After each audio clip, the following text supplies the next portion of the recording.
Fala pessoal, tudo bem com vocês? Nos últimos dois vídeos a gente falou sobre as bolsas de valores americanas. O meu intuito nesses vídeos é simplesmente trazer para vocês um pouco da noção desse grande mercado de capitais, tá bom? Então nesse vídeo a gente vai falar sobre um índice específico, que é aquele índice que eu vivo falando no Instagram, vivo falando aqui para vocês, que é o S&P 500. Vou sempre falar S&P 500 para deixar as coisas mais claras, mais fáceis de se entenderem, tá bom? Então deixa aquele like, se inscreve e compartilha aí o canal, porque isso ajuda a gente demais. Então vamos pro vídeo.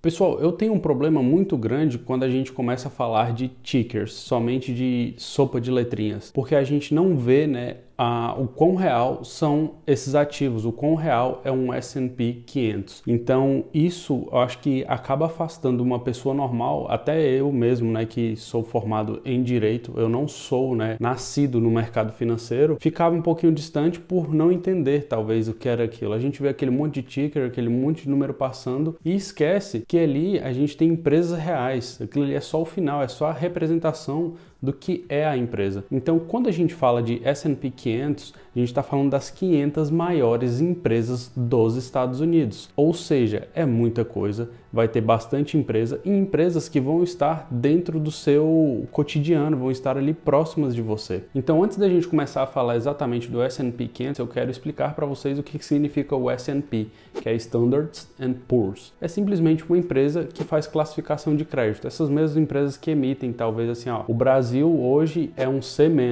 tá? Eles vão classificando de baixo para cima, C- não é muito bom, B+, B-, não é nessa ordem, tá? Vem B-, depois B+, vem B normal, B neutro, né? Aí vem A, AAA+, e aí eles vão fazendo essas classificações. Então a Standard & Poor's, ela faz essa classificação tanto de bancos, tanto de países, de crédito e tudo isso para mostrar um pouco, né, de como está a saúde financeira do que ela está ali avaliando. E como eu disse, o S&P 500 está mais no seu cotidiano do que você pode imaginar. A gente fala S&P 500. Beleza, eu vou falar algumas empresas aqui para vocês que eu tenho certeza que ou fazem ou já fizeram parte do seu cotidiano. Vou começar. Coca-Cola, Apple, Amazon, Microsoft. Quem nunca usou um Excel? Quem nunca usou um Word na vida? Quem nunca usou um computador com Windows? E aí, se você não usa o Windows, provavelmente pode ter o Linux, mas não é a grande maioria. Mas aí você usa o Mac, que aí tem a Apple. Aí, se você não usa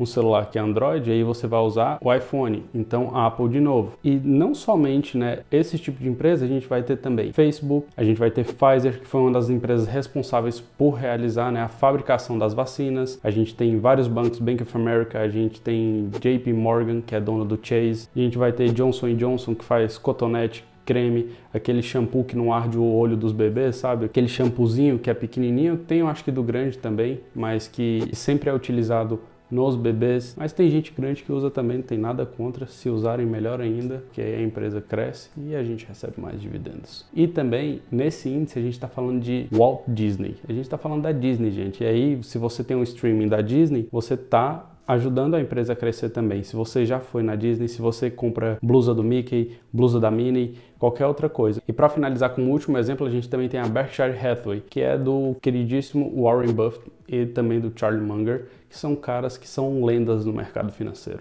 E aí você pode pensar, beleza, mas vão ser sempre essas empresas no S&P 500? Não, gente, a cada 3 meses essa lista é atualizada, ou melhor, 4 vezes por ano. Eles se reúnem em forma de comitê e tomam as decisões, ele vem quem deixou de se encaixar nos parâmetros que eu vou listar daqui a pouquinho para vocês, tiram aquelas que não fazem mais parte, né, não fazem mais jus a estarem dentro do S&P 500 e colocam aquelas que agora fazem jus a estarem dentro do S&P 500. Pessoal, eu vou pegar a listinha aqui para falar exatamente quais são, né, os requisitos para que a empresa faça parte do S&P 500. Então, eu vou falando e vou colocar aí na tela também. Eu vou desaparecer para ficar mais fácil, mas acompanhe os requisitos aí na tela, tá? Para a empresa fazer parte do S&P 500, ela precisa ter valor de mercado de no mínimo 6,1 bilhões de dólares, não de reais, vão ser mais de 30 bilhões de reais.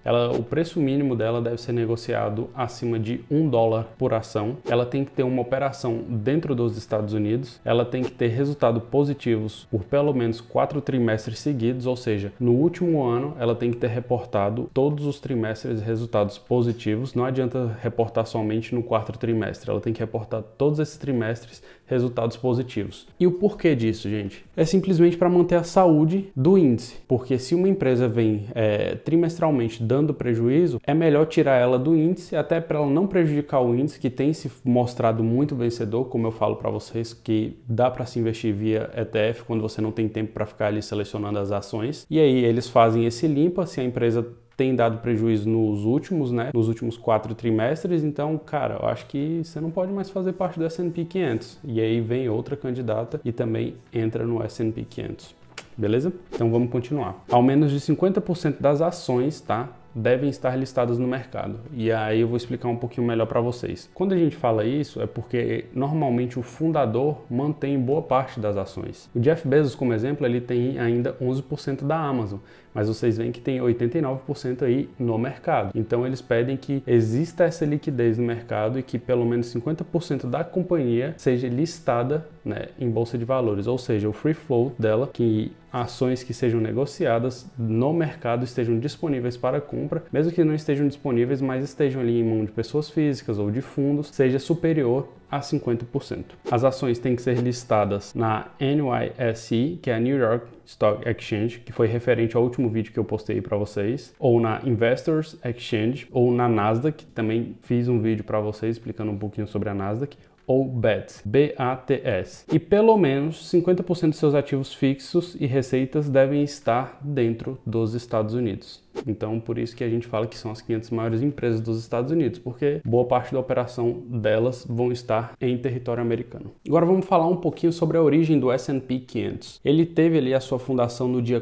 4 de março de 1957 e logo após o seu lançamento ele já chegou desbancando ali o Dow Jones, que é um índice bem mais antigo aqui dentro dos Estados Unidos e que também serve como termômetro, mas não tanto, e vocês vão entender isso depois. E a grande diferença entre o S&P 500 e o Dow Jones, que fez o S&P 500 prevalecer, é que o Dow Jones não leva em conta a capitalização das empresas, o valor delas de mercado. Ele leva em conta basicamente o valor das ações. Então tem ali uma regrinha básica que eu não vou começar a explicar aqui para vocês para o vídeo também não ficar mais longo, mas basicamente essa é a diferença e isso fez com que o S&P 500 tivesse um destaque muito maior e servisse muito mais como um termômetro da economia americana. Para vocês terem ideia, não é o Darley que está falando, não sou eu falando que ele é o índice mais importante do mundo, ele é, por aceitação do mercado, o índice mais importante do mundo. Quando tem uma queda muito brusca ou quando acontecem oscilações muito grandes, isso já passa assim um sinal para o mercado, já dá uma preocupadazinha aqui e ali e o pessoal já fica atento. Esse índice, né, o S&P 500 é listado nos Estados Unidos, né, o pessoal fala que é listado em Wall Street. Wall Street é uma rua onde a gente pode encontrar a NYSE, que é referente ao último vídeo que eu coloquei para vocês. E eu vou colocar uma fotinha também para vocês darem uma olhada aí, porque eu gostei bastante, eu acho que é muito legal a gente entender a história. Então, basicamente, o vídeo de hoje é isso, gente. Eu espero que vocês tenham gostado e que vocês entendam hoje o que é o S&P 500. Não é só um ticker, são as 500 maiores empresas dos Estados Unidos e provavelmente muitas delas vão ser as maiores empresas do mundo e que empresas essas fazem parte do seu e do meu cotidiano.